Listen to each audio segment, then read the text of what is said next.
Hi everyone, let's continue with our cows and landscape painting by indicating the presence of a field in the middle ground here. And to do that I've added some cadmium yellow to the mix I used before for the tree line. So let's introduce the field, and as the paint runs out of my brush, once again some of that first layer of paint will show through, providing some added texture. And that's the beauty of using the colour beginning. You get these effects which you can't create consciously. You have to allow the paint to do its random thing and then use it to your advantage. So we've got some indication of a distant field there, and next we need to introduce some more trees in this region.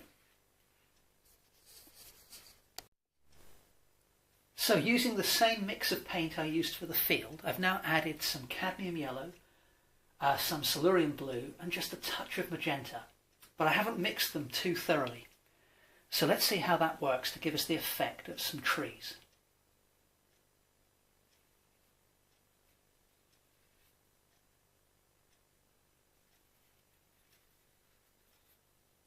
And you can see I'm now applying the paint by rolling the brush across the painting to give a rounded sense of treetops.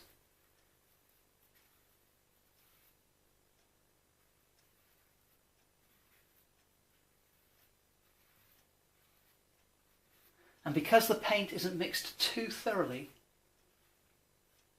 on the brush, within the green I'm getting these little bursts of magenta and yellow. Now I've made that tree line a little bit too regular in shape, so I'm just going to tease out some of the areas to break things up a little bit. There we go. So we've introduced some trees into the middle ground now, but I need to include another row in front of those. So let me show you how I've loaded my brush. I've mixed some more cadmium yellow into the green we just used. And then having loaded the brush, I've put a little dash of pure cadmium yellow on that edge, a little dash of titanium white on that edge, and then in the middle, a little dash of pure magenta. So we'll see what we get. Always a bit of a random technique, this one, so we have to just give it a go and see what happens. But let's use the same technique to put in another row of trees in front of the row that we put in a moment ago.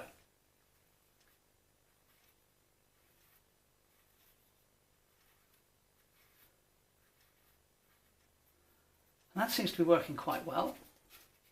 So I'm going to change the brush strokes for the area below that.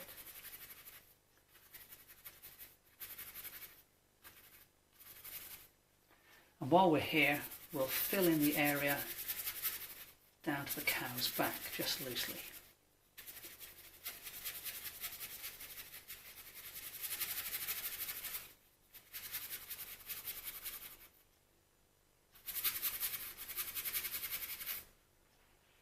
Okay, but this region I'm quite happy with now.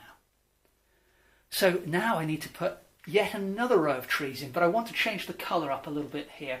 So I'm going to use a mix of Silurian blue, white, with maybe just a dash of yellow ochre. So let's see what we get this time.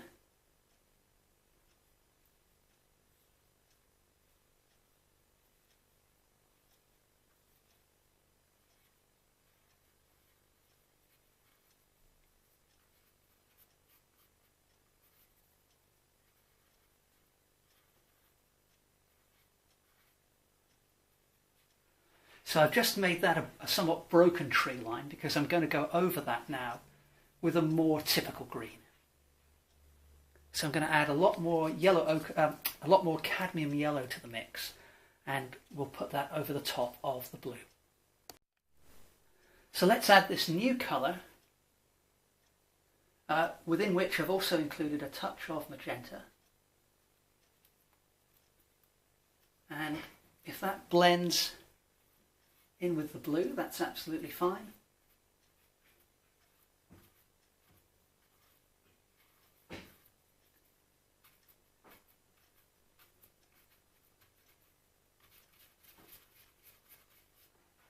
And then, as that colour runs out, let's just introduce some slightly different texture with a dry brush technique here and there. So just very lightly feathering the tips of the brush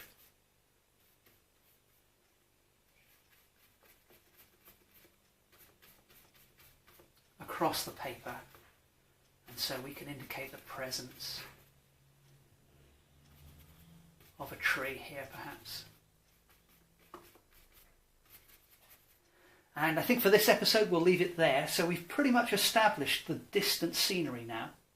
So in the next video what I will do is start to work on the cows, but before I do that I will perhaps introduce the presence of that tree, which has since become obliterated, but the cows were sheltering around that tree. So I just want to kind of bring it in here on the right, because that will help to push back the distant scenery.